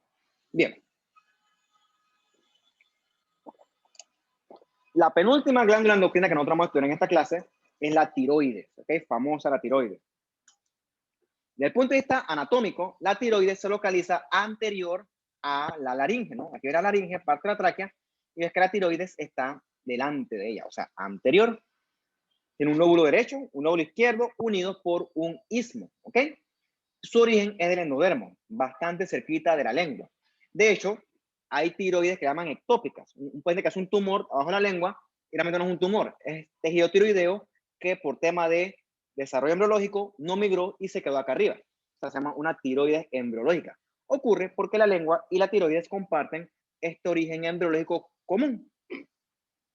Entonces, la tiroides secreta, las famosas hormonas tiroideas, o sea, la tiroxina, que también le llaman la T3, o sea, la tetrayodotironina, y la T3, que es la triyodotironina, que hacen estas hormonas tiroideas, ¿ok? Regulan el metabolismo del cuerpo, o sea, te ponen activo o te ponen relax, te ponen tranquilo, ¿ok? Eso lo vamos a estudiar o lo vamos a mencionar más adelante. Y también la tiroides tiene un cierto papel en la regulación del calcio. Bien, cuando tú cortas una tiroides y la ves al microscopio, tú ves esto, ¿no? Ves muchas estructuras llenas de coloides. Se llaman folículos tiroideos. Unos grandes, unos chiquitos, otros enormes, ¿no? Y están llenos de esto rosado que se llama el coloide. ¿Ok? Ese coloide está rodeado de un epitelio cúbico simple. ¿Ok? Esas células colectivamente en este punto le podemos llamar nosotros tirocitos. Entonces los tirocitos rodean los folículos tiroideos que están llenos de coloides. Distinto a los otros órganos endocrinos que hemos visto hasta el momento, la tiroides también puede almacenar su producto de secreción. O sea, la tiroides puede almacenar su hormona tiroidea. Por eso es que si tú te quedas de privado por X, Y, Z motivo, el que más te guste, tu tiroides puede cubrirte hasta por 3 meses, ¿no? Eso lo puse porque me parece interesante. Bien. En este coloide, ¿qué hay? Hay materia prima para la síntesis de las hormonas tiroideas. Esa materia prima se llama la tiroglobulina. Bien. La tiroides, como todo buen órgano endocrino, como una glándula en general, está cubierta de su capsulita fibrosa y esa capsulita tiene septos que la dividen en lóbulos, ¿ok? Y esos septos llevan su respectivo aporte vascular y aporte nervioso. Entonces, ves que en la tiroides los foliculitos están bien pegaditos uno de otros, o sea, además densamente empacados, y el tejido conectivo que los soporta es un tejido conectivo de tipo reticular, lógico, porque es un órgano de alto recambio, ¿no? O sea, la tiroides es un órgano altamente vascularizado. ¿Por qué? Porque necesitamos enviar constantemente esta hormona tiroidea a la sangre para que llegue a sus respectivas células target o células blanco. Mira, ves aquí bonito que se ven todos los folículos tiroideos, grandototes, otros más chiquititos, llenos de este material eosinofílico que se llama el coloide. Recuerda, está lleno de tiroglobulina, que es la materia prima para poder sintetizar y después secretar la T3 y la T4. Entonces, ese folículo lo rodea esta capa de epitelio cúbico simple. Dependiendo del estado funcional, puede ser más planadito, ¿ok? Depende de la estimulación, pero en convención es cúbico simple, una sola capa. En este punto, le vamos a llamar a estas células los tirocitos. Ya te digo, dependiendo del estado funcional, pues puede dar planadito, cúbico, o quizás a veces hasta cilíndrico bajo. Bien, la tiroides no se manda sola, ¿ok? La tiroides trabaja con su eje de retroalimentación que está dado por la adenohipófisis con esta hormona que se llama la TSH, Thyroid Stimulating Hormone, la hormona estimulante o estimuladora de tiroides, ¿ok? Tienen que trabajar en conjunto porque si no la tiroides secreta y el paciente te puede hacer un hipertiroidismo, ¿ok?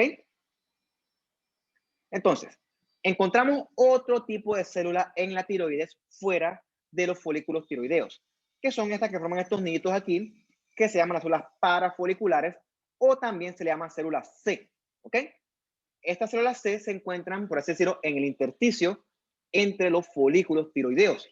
El origen embriológico es completamente distinto. Dijimos que la tiroides en general viene del endodermo, pero estas células C, que tienen esta función más que todo endocrina, vienen de la cresta neural. Colectivamente son un poquito más grandes, con un citoplasma más abundante, que tiñe más pálido. Esas células parafoliculares están llenas de una hormona que se llama la calcitonina, ¿ok? Esa calcitonina regula los niveles de calcio en sangre, ¿ok? Cuando por X, Y o Z motivo tú estás hipercalcémico, o sea, que tienes un aumento de calcio en la sangre, la calcitonina se activa para disminuirlo y para mantenerlo regulado. Ahorita vamos a ver más o menos cómo funciona esto. De esta forma, la calcitonina inhibe al osteoclasto. Recuerda que el osteoclasto está ahí comiendo hueso. Cuando come hueso, se come la matriz ósea y eso libera calcio. ¿Okay? Entonces, cuando hay demasiado calcio en la sangre, la calcitonina se activa y entonces inhibe a ese osteoclasto para que deje de comer hueso y por lo tanto deje de producir exceso de calcio. Entonces, más aplicación médica de la tiroides y el yodo. En los tiempos de antes, hace 30, 40 años, Panamá, como un buen país del tercer mundo, no contenía yodo en la sal, por ejemplo, y en la comida en general. Entonces, un porcentaje no despreciable de la población tenía deficiencia de yodo. Entonces, sin yodo, la hormona tiroidea, su producción se altera, ¿ok? La ausencia de yodo hace que se inhiba la producción de hormona tiroidea. O sea, por así decirlo, tu tiroides se pasma, se paraliza, ¿ok? Eso hace que acá arriba la adenohipófisis se vuelva loca. ¿Por qué? Porque tú estás deteniendo el eje de retroalimentación a nivel de la tiroides. Recuerda que eso inhibe ese eje y acá manda una flecha para arriba que hace que la TSH aumente su secreción. Entonces, se comienza a secretar un exceso de TSH que eso a su vez va a estimular de forma anormal y desproporcionada a los folículos tiroideos. Van a aumentar tanto que van a formar esta masa, que esa masa no es más que una glándula tiroides agrandada. Esa condición se llama bocio, ¿ok? Bocio, que en inglés se llama goiter, y ocurre por eso, por la deficiencia de yodo. Hoy en día, nuestra sal tiene yodo. Por eso es que aquí en Panamá es raro ver goiters, ¿ok? Es raro ver bocio. O sea, sí se ve, pero es raro.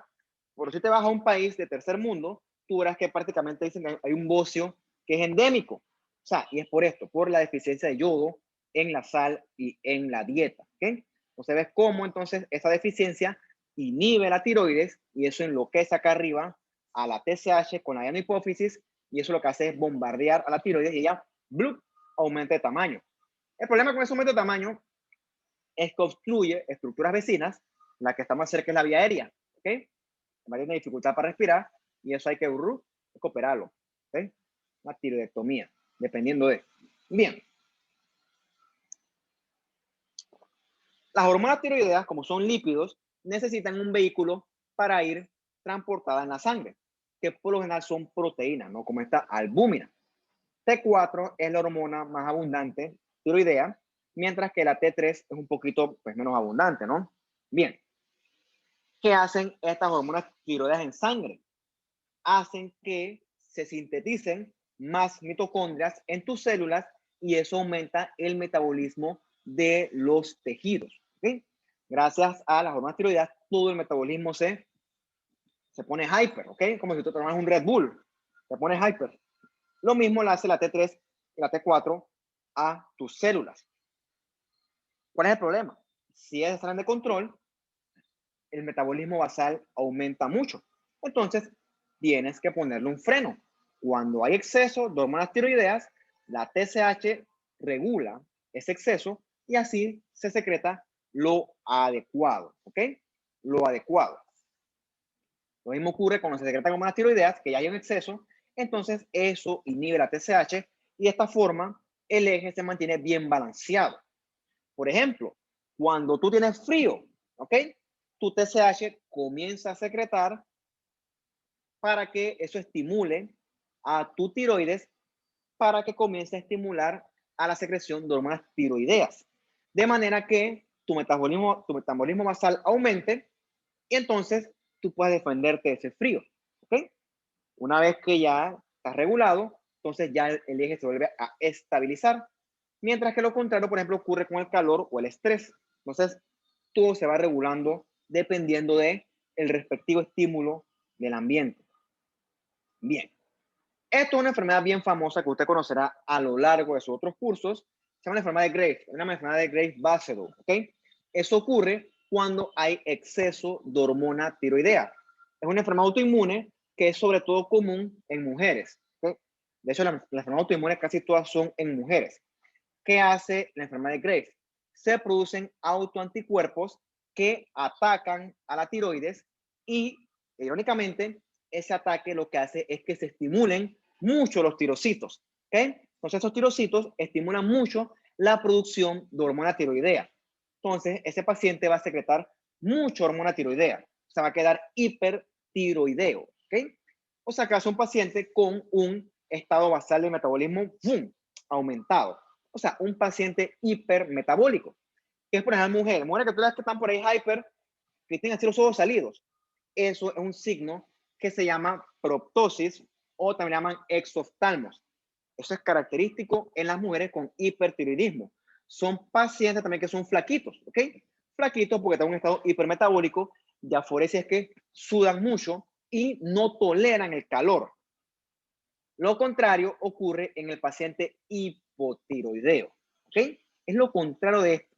Es un paciente que por alguna razón no está secretando la cantidad adecuada de hormona tiroidea. Causas pueden ser, por ejemplo, una tiroiditis, también puede ser autoinmune, por cierto, o también puede ser que acá arriba en la hipófisis algo está ocurriendo y la tiroides está está pasmada. Entonces, el clásico paciente hipotiroideo es el paciente que tú le ves gordo, ¿ok? Aumentado de peso, que por eso es que le dicen la culpa a la pobre tiroides. Ah, sí, que yo estoy gordo porque es la tiroides. Estás hablando paja, ni siquiera sabes cómo funciona eso, ¿ok? Cuando el paciente está hipotiroideo, secreta menos hormona tiroidea. Por lo tanto, su metabolismo va a estar slow, ¿ok? Entonces, al estar más slow, mejor dicho, él va a estar en un metabolismo basal muy bajo, ¿ok? O sea, que va a estar en un estado de almacenamiento de energía, o mejor dicho, no va a gastar energía, y entonces por eso es que este paciente va a aumentar de peso. ¿Qué ocurre? El aumento de peso no es igual a hipotiroidismo. Paciente con hipotiroidismo también va a estar cansado, ¿ok? Va a estar así como que un tipo que tú siempre lo ves que tú le cuentas la cosa y el tipo todo le da igual, ¿ok? El tipo le puede pasar al frente un rayo, nada lo mata. O sea, siempre está cansado. De hecho, es un diagnóstico de paciente que está deprimido, que no mejora. Una cosa importante es descartar que no tenga enfermedad tiroidea. Entonces, y otra cosa importante es que el tipo no tolera el frío, ¿ok?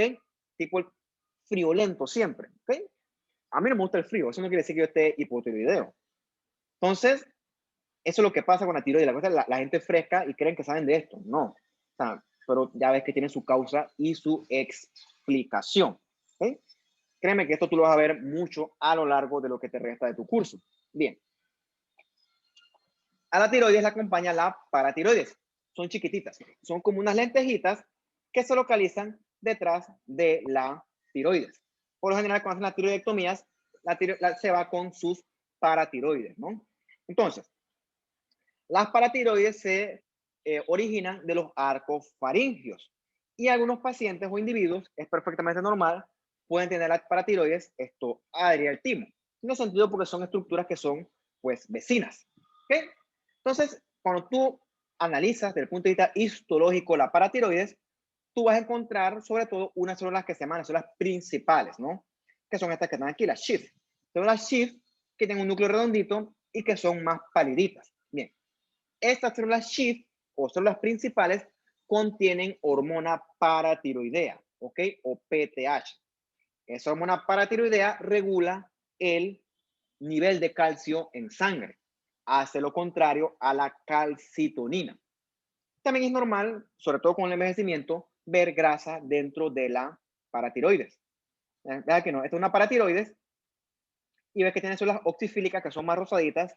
Vamos a hablar de un poquito más adelante. Y casi todo es pura célula Schiff que tienen PTH que secretan paratormona, hormona paratiroidea, que es lo mismo. Y ves que es perfectamente normal que la paratiroides tenga su grasita dentro. Eso es perfectamente normal. Entonces, ve aquí la vecindad de la tiroides con sus folículos y acá la paratiroides. Esto es común encontrarlo en las piezas quirúrgicas de tiroides, se van pegaditas. Entonces, ¿qué ocurre con la hormona paratiroidea? Recordemos a los osteoblastos, o sea, los progenitores del hueso. Cuando tu paratiroides secreta PTH, hacen que el osteoblasto responda al factor estimulador de osteoclastos, o sea, lo produce. Y ese factor estimulador de osteoclastos aumenta el número y la actividad del osteoclasto. Con más osteoclastos, tú vas a comenzar a comer más hueso. Cuando comes más hueso, eso libera mucho calcio a la sangre. O sea que la PTH aumenta el nivel de calcio en sangre y la calcitonina disminuye el nivel de calcio en sangre. Eso quiere decir que estas dos hormonas tienen que trabajar en conjunto para mantener el nivel del calcio en sangre correctamente balanceado. Aparte de estimular al osteoclasto, la PTH también hace que se reabsorba más calcio en el riñón, también hace que se absorba más calcio a nivel del intestino delgado. O sea, todos estos efectos están indicados a que la PTH aumente el nivel de calcio en sangre, contrario a a la calcitonina que lo disminuye, ¿no? Tiene que estar todo en un correcto balance. Bien, la otra célula que encontramos en la paratiroides es la oxifílica. ¿Okay? Oxifílica tienen mucho citoplasma bien eosinofílico, lleno de mitocondrias. Se ve sobre todo en pacientes más mayores, ¿ok? Y su función también es secretar parte de esta paratormona, ¿no? Y como le dije, ¿no? Con el envejecimiento es perfectamente normal que tú encuentres grasita en la paratiroides. Y ahora sí, para terminar, la última glándula que estudiamos nosotros se llama la glándula pineal, ¿ok? También llaman epífisis cerebri, y la glándula pineal regula muchas actividades diarias del cuerpo que tú ni te das cuenta, ¿ok? Se encuentra en el cerebro y viene del ectodermo. Más bien se encuentra en el tercer ventrículo. Bien, esa glándula pineal histológicamente es muy parecida al cerebro y contiene células parecidas a la glía, que en este caso la vamos a llamar los pinealocitos. Ves que tienen un citoplasma bien clarito, levemente basofílico, un núcleo cromático y tienen bastantes procesos dendríticos, ¿no?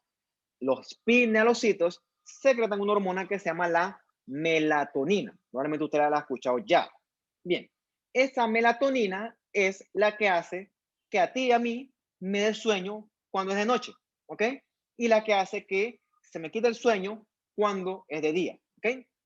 O sea, la melatonina es promovida por la oscuridad y es inhibida por la luz, ¿ok? O sea, es la hormona que regula nuestros ciclos de sueño. Por eso es que la gente toma suplementos de melatonina para poder dormir mejor, ¿ok? Interesante esto, ¿no? Entonces, esa melatonina también regula la actividad del hipotálamo, de la hipófisis, y realmente lo que hace al final del día es regular el ritmo circadiano. O sea, gracias a ella, tú duermes de noche y esto, estás despierto de día. Es decir, trabajas de día, pero bueno, no sé si trabajan. Gracias a ella, a esa melatonina, y eso también regula un montón de otras funciones fisiológicas de tu cuerpo que tú ni te das cuenta. ¿Okay? Entonces, tu melatonina, perdón, tu vaina, se me fue la palabra. Tu glándula pineal, como te dije, ¿no? Es muy parecida al cerebro. Tus pituicitos son parecidos a cerebros de la glía. Y una cosa curiosa que tú encuentras en la hipófisis, carajo, ya te he enredado, pues tú estás en el hospital.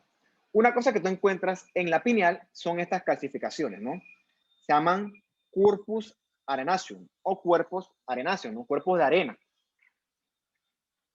La identificación de estos cuerpos arenáceos te ayuda a decir esto es glándula pineal. ¿Okay? Eso es un hallazgo morfológico único de ella. Entonces, ya has conocido hoy varias cosas. Esta clase es bonita, me gusta. Este cuadro del libro te resume todo lo que hemos hablado hasta el momento. Qué órgano endocrino, qué célula hay, qué producen y cuál es su función. Les recomiendo que se lo lean, hagan sus resúmenes con colorcito y cositas. Y bueno, con este ya termino. Listo, muchachos. Preguntas, dudas. Vi que hay un chat. Profe, ¿por qué da sueño de día? Pues porque estás cansado, ¿ok?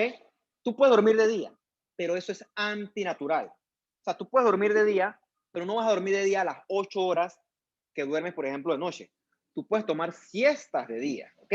Tú puedes descansar de día, pero nunca tú vas a acostumbrar a tu cuerpo a dormir, por ejemplo, al mediodía, así como duermes de noche, ¿ok?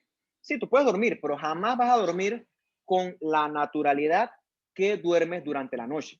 Sí, te puede dar sueño, pero tú tomas tu siesta y créeme que tú te levantas y ya estás bien. Pero jamás vas a dormir de día 8 horas igualito que como duermes durante la noche. ¿Por qué? Porque la melatonina no te lo va a permitir, ¿ok? No te lo va a permitir. O sea, es antinatural, antifisiológico que tú duermas de día y estés despierto de noche, ¿ok? Eso tiene sentido porque de noche hay depredadores y tus ojos y los míos no están diseñados para ver de noche. Entonces, biológicamente, tu cuerpo te adaptó a que tú de noche te resguardaras, ¿ok? Para evitar que fueras depredado por un tigre, por decirte algo. Mientras que de día tus ojos sí ven bien, ¿ok? Sí tú puedes estar pendiente del peligro. Por eso es que nuestro cuerpo se ha adaptado a tener ciclos diurnos. Tú estás despierto durante el día y estás dormido durante la noche. Es un mecanismo de supervivencia. Sí, te puede hacer durante el día, pero te repito, nunca vas a lograr dormir como en la noche. Sí, que yo me puedo acostumbrar a que yo trabajo de noche y duermo de día, pero créeme que eso es forzado y eso es antinatural. ¿Okay? De forma normal eso no funciona así. ¿Qué más, muchachos? Preguntas, dudas, comentarios. Hay una pregunta. Dice, buenos días, perdón. Buenos días, profe. Tengo mucha curiosidad por el hipotálamo. ¿Ok? Histológicamente, ¿a qué órgano se parece? Debido a que en la web solo aparecen esquemas. ¿Por qué no la tiñen? ¿O por qué me es difícil encontrar imágenes histológicas. Vamos hasta ahí primero. ¿Qué ocurre con el cerebro en general? No solo con el hipotálamo. Como yo te decía anteriormente, al principio de la clase de tejido nervioso, para estudiar el cerebro como tal, existe un campo que se llama la neurociencia, ¿ok? Que es un campo que excede el alcance de la histología. Entonces, cuando tú te vas a estudiar esas regiones anatómicas específicas del cerebro, saltamos de la histología y rayamos en la neurociencia. Cuando habla de que la neurona superior, la inferior, por eso es que yo no hablé de eso, porque eso ya realmente excede mi campo de alcance. Yo no soy experto en eso. ¿Cómo ser hipotálamo desde el punto de vista histológico? Igualito al cerebro. Tiene sus otras diferencias fundamentales que yo no las manejo porque realmente ya eso es neurociencia. Así que tú quieres estudiar eso, tienes que buscar textos o bibliografía que sea referente a neurociencia y no tanto histología. La neurociencia es por sí sola un mundo entero. Un mundo entero que la verdad es que decir que yo abarco neurociencia y histología, eso es falso. Aparte que mi formación no tiene que ver con eso. Entonces, no la estudiamos porque eso tú lo buscas es en neurociencia, no en histología. Por eso es que yo esa parte no la doy, porque eso ya es otra cosa que requiere otro conocimiento, otra formación. Por eso que no la encuentras. No la vas a encontrar desde el punto de vista histológico. Porque desde el punto de vista histológico, el hipotálamo es igualito al resto del cerebro. Está muy parecido. Pero lo que sí varía es la función. Y la función es trabajo de la neurociencia, no de la histología. Dice, también, pues, no vi, es que ya te dije, no las puse porque realmente el hipotálamo ya se excede de mi alcance. O sea, ya eso raya en psiquiatría, eso raya en neurología, neurocirugía, neurociencias. O sea, eso excede mi alcance. Y eso excede mi alcance porque el hipotálamo endocrino, nervioso, un órgano muy paradójico. Tú conoces el hipotálamo en tu curso, deberías, de neuroanatomía. ¿Okay? Ese no es mi campo, la verdad. Porque para el hipotálamo hay que hablar un montón de otras cosas, de las vías del cerebro, que, sorry, eso no es mi campo y la verdad es que no, si me meto allá, pues yo no soy experto en eso y me desvío de cosas que realmente sí quiero que ustedes conozcan, ¿no? Eso no lo pongo porque teóricamente eso tú lo debes conocer con mucha más calma en tu curso de neuroanatomía y si te interesa, después irás ampliando en la correspondiente rama fin. Sí, básicamente eso.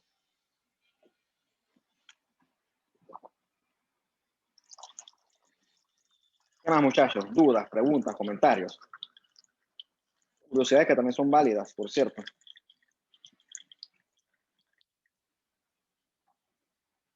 A ver, entonces yo voy a aportar algo, ¿no? El jueves, como les dije, no estoy seguro si los pueda atender. Yo voy a tratar de atenderlos, pero no me voy a comprometer porque puede que les falle. Si el jueves no lo puedo atender, voy a tener que darle la clase de forma asincrónica. ¿Qué quiere decir eso? Que se las voy a grabar y usted la verá en su momento. O sea, no va a ser en vivo, porque es que el tiempo no me da. Sorry, no quiero recurrir en eso, pero es realmente el último recurso que yo tengo.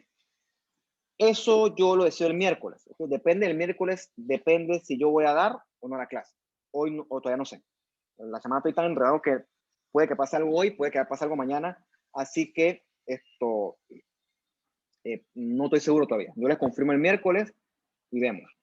Profe, ¿el hipotiroidismo se hereda? Bien, antes de decir si se hereda o no, tuviéramos que definir causas de hipotiroidismo. Entonces vamos a estudiar una cosa acá, pues, ya que tienes esa curiosidad. Déjame abrir por acá otra diapositiva que yo tenía sobre eso. Y vamos a ver las causas. Y si hay una causa que se hereda, podemos decir que sí. Vamos a buscarlo por acá. Son los órganos endocrinos.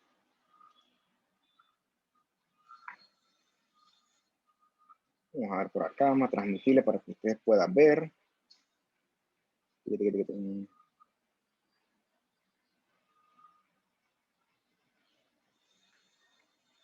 Ok, hipotiroidismo.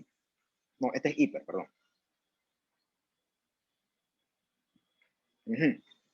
Entonces, hipotiroidismo puede ser problema congénito de la tiroides. No quiere decir que se herede, sino quiere decir que probablemente algo en tu desarrollo embrionario pues afectó la tiroides no quiere decir que es heredado. Recuerda que no es lo mismo genético y congénito. Genético sí es heredado. Congénito quiere decir que fue al momento del nacimiento, ya lo tenías. Lo que sí es cierto es que la enfermedad genética puede ser congénita. También puedes tener, por ejemplo, tiroides Hashimoto, que es autoinmune. De repente esa autoinmunidad sí es heredada. Eso tiene que ver con los genes, estos HLA, etc. Otras causas son por toxicidad a medicamentos. Otra causa es que tengas deficiencia de yodo, ya lo discutimos en antes. Obviamente, si te operan la tiroides, vas a quedar hipotiroideo por definición, ¿ok? O si te irradian RT radioterapia, también vas a quedar hipotiroideo. O sea, decir si es hereditario o no, tenemos que irnos a la causa del hipotiroidismo, ¿ok? Si es una causa autoinmune, puede que tenga un componente hereditario, pero puede que, por ejemplo, la causa no sea heredada. Toca estudiar cuál fue la causa antes de irnos hasta allá. Pero sí se puede, no, imposible no es. Pero eso no quiere decir que si tu mamá es hipotiroidea, tú vas a ser hipotiroidea. Puede que sí, puede que no. O sea, se recuerda que eso es muy variable. Otra pregunta. Dice, si de casualidad se le complica la clase el jueves, ¿el quiz ya se mantiene? No, el jueves no va a haber quiz. ¿Okay? El quiz se omite porque esta semana hay parcial.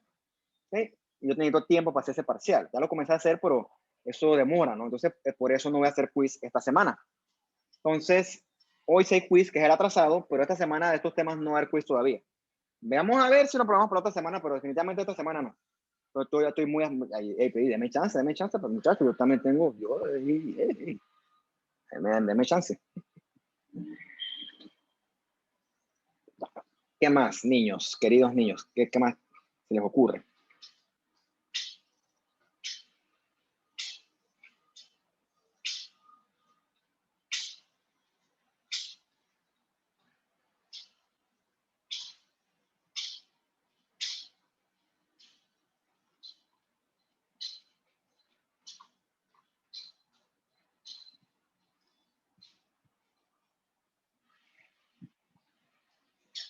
Dice, una persona que tiene muchos casos de fibrilación cardíaca, ¿fibrilación cuál? ¿Auricular o atrial? Ventricular. O sea, la fibrilación ventricular es una arritmia de muerte, ¿ok? Eso no es normal, no me que hacer una fibrilación ventricular puede morir. Es una arritmia de muerte. Y la administración constante de amiodarona tenía más posibilidades de desarrollar el con el tiempo. Mira, esto es una vaina. Esto es una cosa, a ver, para que tú entiendas. ¿Tiroides o corazón? ¿Qué eliges? Yo elijo el corazón, ¿ok? No digamos fibrilación ventricular porque eso es muy trágico. Digamos mejor que fibrilación, digamos arritmias cardíacas. Una persona que tiene arritmias cardíacas, que tiene que tomar antiarrítmicos como la amiodarona, puede desarrollar hipotiroidismo con el tiempo. Sí, sí, pero así funciona la medicina. Tú estás tratando de salvaguardar el corazón mientras que estás afectando la tiroides al mismo tiempo. Sí, ¿qué vamos a hacer? No. Hey, tienes que irte a los órganos más importantes. El corazón es más importante que la tiroides, ¿ok? Es más importante tener tu corazón al día y la tiroides después ves qué haces con ella, ¿ok? Después la compensas. Por ejemplo, si el paciente se pone hipotiroideo, ¿qué se le da? Se le da hormona exógena, ¿ok? Se le da la levotiroxina, ¿ok? Entonces, ya cubriste entonces el corazón con la miodarona y cubriste la tiroides con tu levotiroxina. Ya, paciente emparapetado, ¿ok? Sí se puede, eso es parte de la medicina, por eso es que la medicina es un arte. Tú tienes que estudiar mucho, porque todos los medicamentos tienen en menor o mayor medida un efecto adverso, ¿ok? Puede presentarse, puede que no. Si el efecto adverso se presenta, tienes que tomar una de dos decisiones. O retiras el medicamento o lo compensas. Y ahí vas trabajando en eso. La respuesta es sí. Pero tú favoreces qué es lo más importante. Corazón es más importante que la tiroides. Entonces no le puedes quitar al paciente un antiarrítmico para salvar la tiroides. Eso no tiene sentido. Entonces tú vas haciendo así una especie de triaje y ya tienes el paciente con su medicamento y ya pues vivirá. No estará a 0 kilómetros, pero vive. ¿Ok? Créeme que la arritmia no es algo que se debe tomar a la ligera. El hipotiroidismo es manejable. La arritmia sí es un poquito bastante más delicada. Ya, muchachos.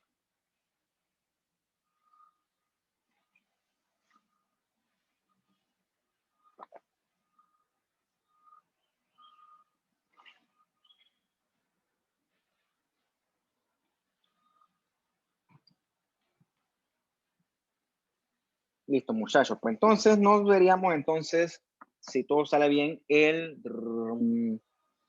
jueves, ¿no? Ya les confirmo después si puedo o no. Probablemente el mismo miércoles, porque es como evoluciona el día.